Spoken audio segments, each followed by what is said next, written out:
안녕하세요. 이비지니스 한민철입니다. 오늘은 10강입니다. 강의 시작할게요. 무슨 껌인지 아세요? 좋은 사람 만나면 나눠주고 싶어요. 껌이라면 역시 롯데껌. 모르세요? 네, 저만 늙은 걸로 할게요. 최근에 껌 제일 많이 드시는 껌이 뭐예요? 자일리톨 껌 드시죠? 그것도 롯데 거예요. 저 껌 팔아서 나중에 백화점 지을 건데요, 했던 사람이 있어요. 실제로 그 사람이 전 롯데 기업의 신격호 회장입니다. 롯데라고 하면 어떤 이미지가 있냐면요, 국내 유통 굴지의 1위 기업, 실제로 우리나라 유통의 1위는 롯데입니다.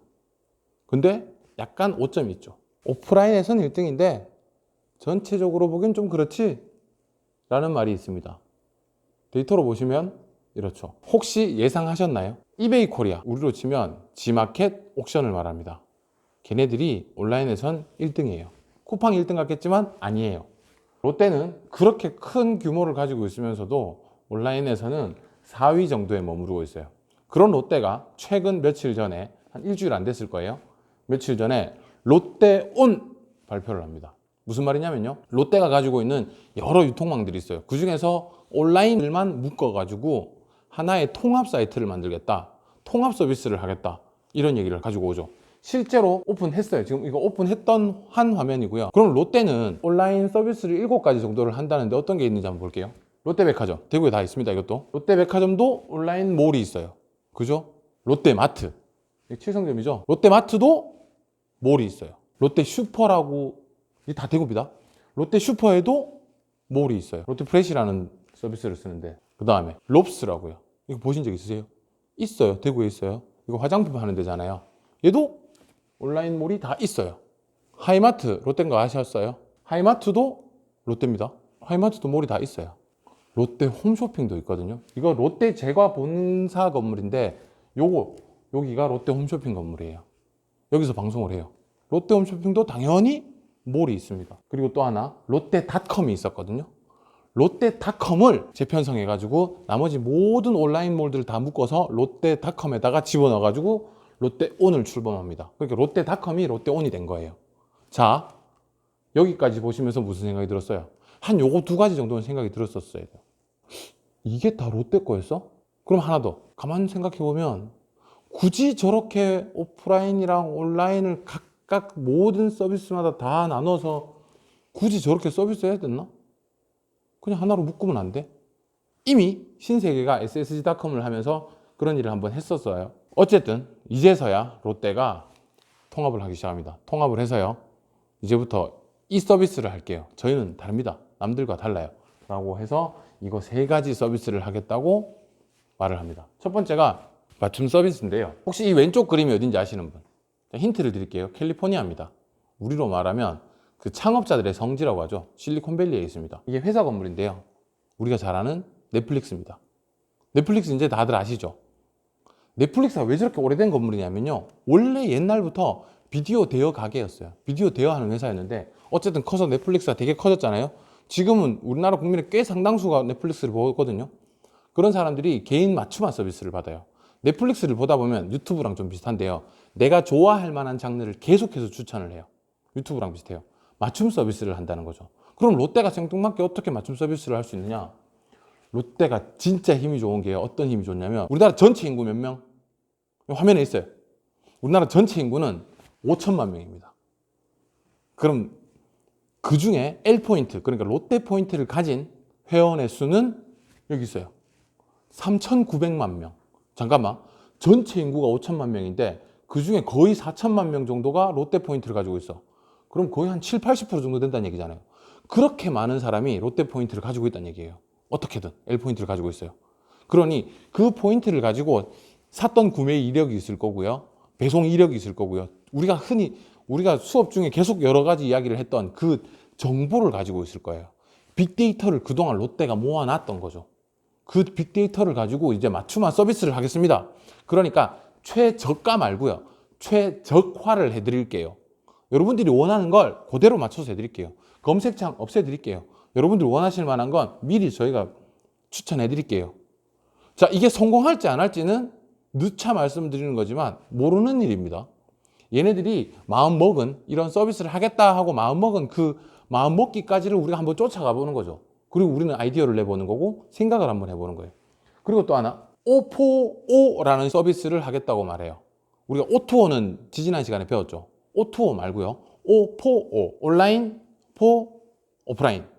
오프라인을 위한 온라인. 나중에 이것도 자세히 말씀드릴게요. 어쨌든 O4O 그러니까 온라인과 오프라인의 경계를 무너뜨려서 자기네들이 서비스를 하겠다 하는 얘기를 하는 거고요. 또 하나가 관심 매장. 아까 우리가 봤던 그 7가지의 롯데 서비스들 있잖아요. 그 중에 내가 관심 있는 매장에 관심 매장을 지정을 해두면 그 매장을 가면 더 서비스를 해주고 더 할인을 해주고 좋은 서비스를 해주겠다 하는 뭐 이런 서비스들을 하는데, 첫 번째로 맞춤화 서비스. 넷플릭스를 지향해서 넷플릭스처럼 한번 맞춤 서비스 해드릴게요.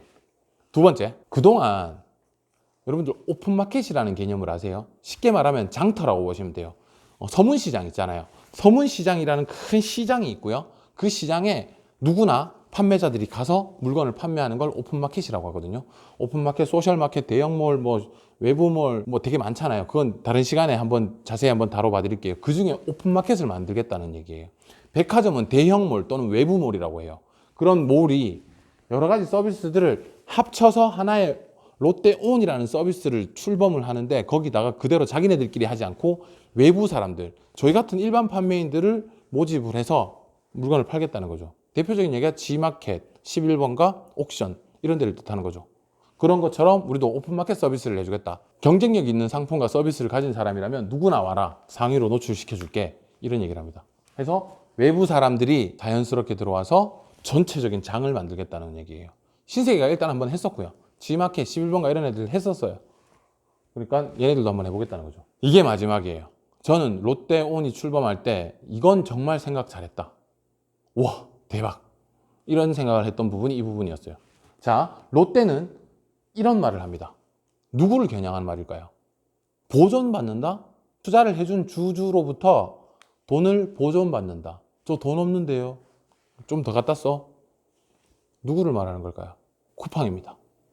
해마다 약 1조 원에 가까운 적자를 내는 회사입니다. 그럼에도 불구하고 우리나라 국민들은 쿠팡을 엄청 사랑하죠. 쿠팡이 이렇게까지 적자를 견디면서 계속해서 끌고 가고 밀고 가는 이유는 결국 우리가 1등 먹겠다, 이 마음인 거거든요. 근데 실제로 다른 힘 있는 업체들이 그걸 가만히 둘까요? 롯데가 쿠팡을 겨냥해서 이런 말을 합니다. 마이너스 7천억 하는 회사를 쫓아갈 생각은 없다. 걔네들하고 경쟁할 마음도 없다. 쿠팡이 마이너스가 나는 가장 큰 이유 중에 하나가 이거예요. 이거 외관에 있거든요. 외관에 물류센터인데요. 전국에 10개가 넘는 물류센터가 있어요. 쿠팡 물류센터가. 이 큰 물류센터에 뭐가 들어갔나요? 손님에게 택배로 바로 갈 물건들이 가득 차 있겠죠. 그 물건값, 이 물류센터 짓는 값, 물류센터 유지비, 그 안에 들어가 있는 사람들, 이 돈이 엄청 났겠죠. 근데 롯데는 생각해 보세요. 아까 전에 사진 다 보셨죠? 쇼핑몰 있어요. 홈쇼핑도 가지고 있고요. 하이마트도 있어요. 롭스도 있고요. 슈퍼, 백화점, 마트 다 있어요. 롯데가 굳이 필요할까요? 물류센터에 물류를 저장하고 물류센터를 짓고 하는 그 비용이 싹 없어도 돼요. 보세요. 세탁기를 샀어요. 하이마트에서 바로 보내면 되잖아요. 과자를 샀어요. 롯데 제과가 있는 편의점에서 바로 보내면 되잖아요. 화장품을 샀어요. 롭스에서 근처에 바로 보내면 되잖아요. 바로 보낼 때 좀 빨리 받고 싶은데요. 퀵 보내드리면 되잖아요. 롯데 슈퍼에서 신선 제품을 샀어요. 퀵 보내드릴 수 있어요. 식품 퀵은 3,000원 안 해요. 롯데가 전국에 오프라인 매장만 15,000곳을 보유하고 있습니다. 아까 전에 말씀드렸죠. 3,900만 명의 L포인트를 가지고 있고요. 그 롯데가 물류에 혁신을 가져올 수 있다고 선언합니다. 실제로 성공을 할지, 아니면 기존의 쿠팡이나 마켓컬리 이런 친구들이 방어를 잘 할지 몰라요. 근데 저는 롯데분들이 이런 생각을 가진 자체가 대단하다는 생각이 들어요. 정확하게 말하면 이런 걸 혁신이라고 말하지 않나요? 롯데가 이런 서비스를 한다고는 해요. 가만 보면요, 딴 데서 다 하던 서비스들이에요. 다른 데서도 다 하고 있어요. 있는데 2시간 만에 배송이 가능해? 가능합니다. 롯데 슈퍼에서 퀵 보내주면 되잖아요. 퀵도 안 가면 롯데 슈퍼 사장님이나 알바생이 오토바이 타고 갖다 주면 되잖아요. 통닭시키는 거랑 다른 게 하나도 없어요. 생각해보세요. 배달의 민족 주문 똑같아요. 롯데온 주문하면 가게에 진열되어 있는 상품을 들고 가면 되는 거예요. 배송이 완전 바뀔 수 있다는 거죠. 그럼 우린 여기서 뭘 생각을 해볼 수 있을까요? 카피캣이란 말씀을 들어보셨어요? 고양이를 흉내내다 뭐 이런 건데, 잘 되어 있는 회사, 잘 되어 있는 서비스, 괜찮은 사람을 모방하여 그대로 따라해서 나도 시장에 안전하게 안착하겠다라는 뜻인 거거든요. 이걸 카피캣이라고 말해요. 카피캣을 보통 싫어하는 사람들도 있는데 사실 보고 배워야 돼요. 따라해야죠. 보세요. 아까 전에 롯데가 뭘 따라했는지. 넷플릭스 따라한다 그랬죠. 배달의민족 따라하는 거 맞아요. 마켓컬리, 쿠팡, 지금 걔네들 잘하는 거 다 따라하는 거 맞아요. 후발주자는요, 선발주자에 비해 못하다, 뒤늦게 시장을 장악한다, 그럴 수도 있지만 반대로 생각해 보세요. 선발주자가 잘했던 장점들은 다 따라 배우고요, 선발주자가 못했던 단점들은 다 보완을 합니다. 그럼 후발주자는 안전하게 시장에 침투할 수 있다는 거죠. 그럼 여기서 우리는 뭘 봐야 되느냐? 아까 전에 보셨죠. 그렇게 큰 롯데도 나중에 시장에 침투한 쿠팡, 배달의 민족 이런 친구들을 유심히 보고 걔네들의 장점을 다 따라 배우고 있어요. 제가 오늘 드리고 싶은 말씀은 남의 장점을 따라 배우라는 얘기가 아니라요, 남들은 어떤 장점을 가지고 있는가, 남들은 어떤 서비스를 하는가에 대해서 관심을 가지고 있어야 돼요. 눈을 기울이라는 거죠. 그래야 나중에 때가 됐을 때 좀 흉내를 내려고 해도 흉내를 낼 수가 있는 거거든요. 후발주자, 카피캣이 나쁜 게 절대 아니에요. 여러분 주변에 친구 아니면 선배 아니면 괜찮은 회사 이런 데를 유심히 보세요. 그리고 뭐가 잘 됐나, 뭐가 잘못됐나 챙겨보시고 훗날 어떤 시장에 침투하고 싶으실 때 장점을 싹 취합해서 침투하실 수 있는 분들이 되셨으면 좋겠네요. 오늘은 여기까지입니다.